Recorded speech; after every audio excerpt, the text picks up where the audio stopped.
a prova documental.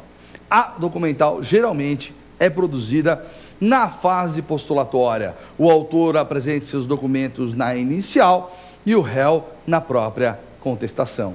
Claro que se existir um fato novo, poderá juntar posteriormente, mas a regra é essa. Documental é na postulatória, primeira fase, e as demais na fase instrutória. Entendeu? São poucas palavras. Claro, mas são fundamentais à nossa formação. Fundamentais mesmo à nossa formação.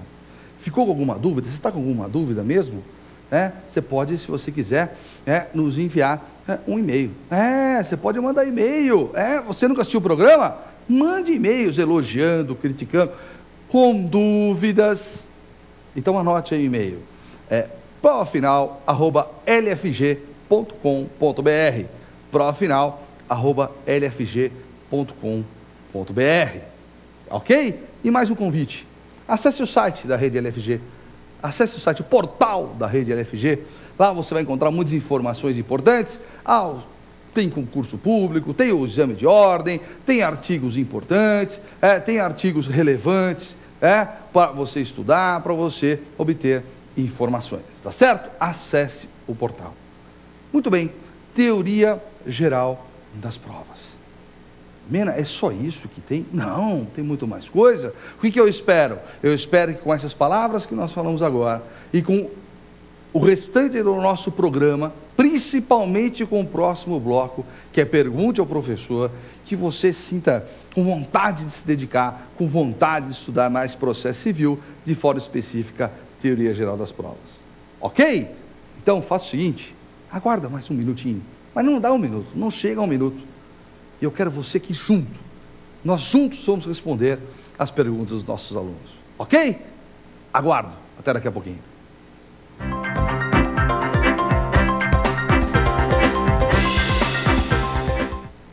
Chegamos então ao segundo bloco. É o meu bloco preferido. Pergunte ao professor.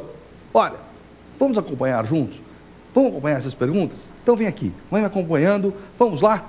Primeira pergunta. Por que os fatos relacionados no artigo 334 do CPC, eles não dependem de provas? Nesse caso, o réu ele pode requerer algum tipo de prova? Comentamos no primeiro bloco isso, né? A questão do artigo 334 do Código de Processo Civil. Importante esse artigo, é muito importante. Por que esses fatos não dependem de prova? Lembra, eu falei que eram os fatos notórios, dei o exemplo do avião, da queda do avião, os fatos confessados, não é? Os presumidos e os incontroversos. Não é? Por que esses fatos não dependem de prova? No caso dos fatos notórios, por uma questão muito simples. Sendo notório, ele é irrefutável. Não há como questionar. Então envolve grandes catástrofes, enchentes, queda de avião, navio que afundou, o barco que afundou no rio. Não dá para dizer que aquele acidente não ocorreu. Não é possível isso acontecer. Quer ver um fato notório do nosso cotidiano? Queda de um elevador. Imagina um elevador que despencou num prédio. Né? Aconteceu isso recentemente aqui em São Paulo. Um elevador que despencou dentro do prédio. Alguém vai negar que o elevador caiu? Alguém vai dizer que aquilo era um filme de terror? Não. Então é notório, não há por que produzir provas. Por quê? Porque eu não preciso convencer o juiz que aquele fato ocorreu. Ele é notório. Entenderam isso? Quanto aos fatos confessados e incontroversos, por um motivo muito simples.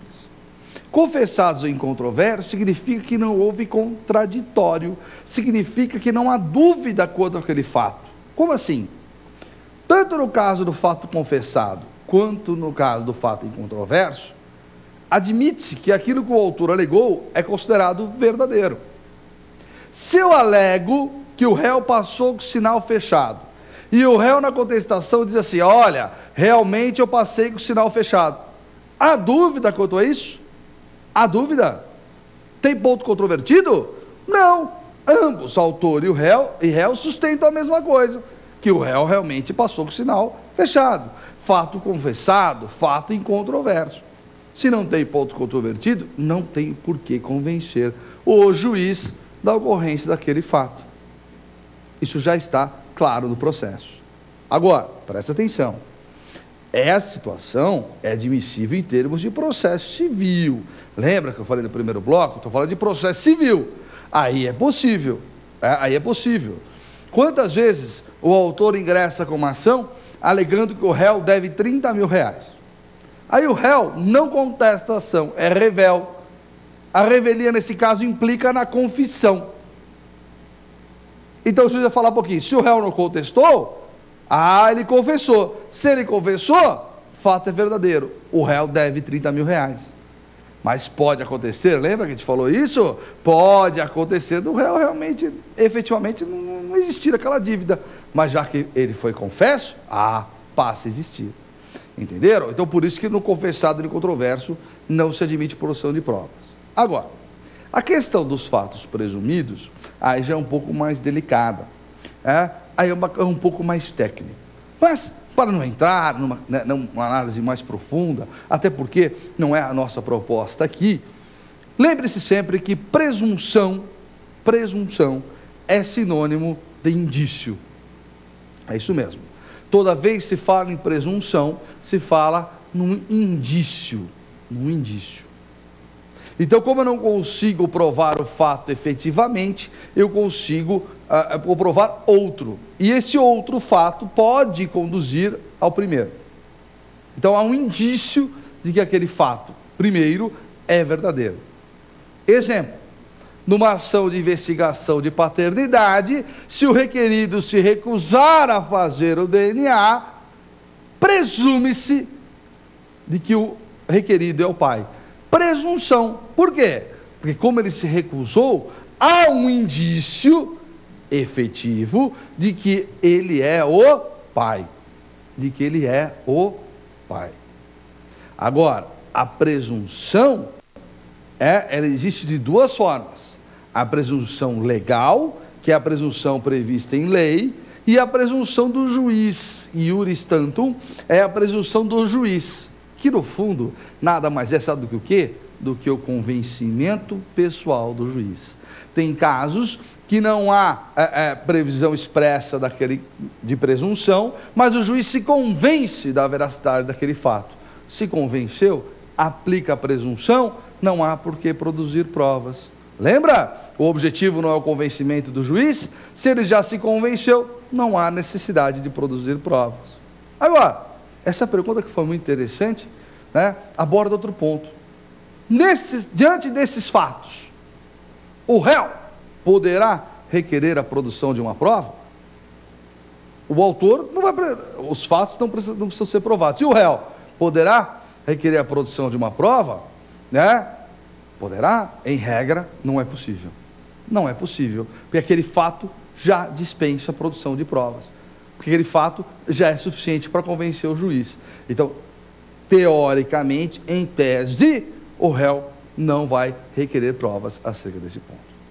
Entendeu? Tá? Questão interessante essa, né? Bom, a segunda, vamos lá, vamos juntos. Professor, qual a diferença entre provas ilegais e ilícitas? Tema muito abordado, né? A questão de provas legais e provas ilícitas.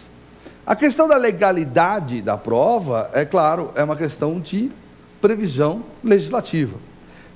Existem provas que estão previstas em lei, mas como eu disse, existem provas que não estão previstas em lei, mas ferem a moral e os bons costumes. Aí não poderá ser aceita.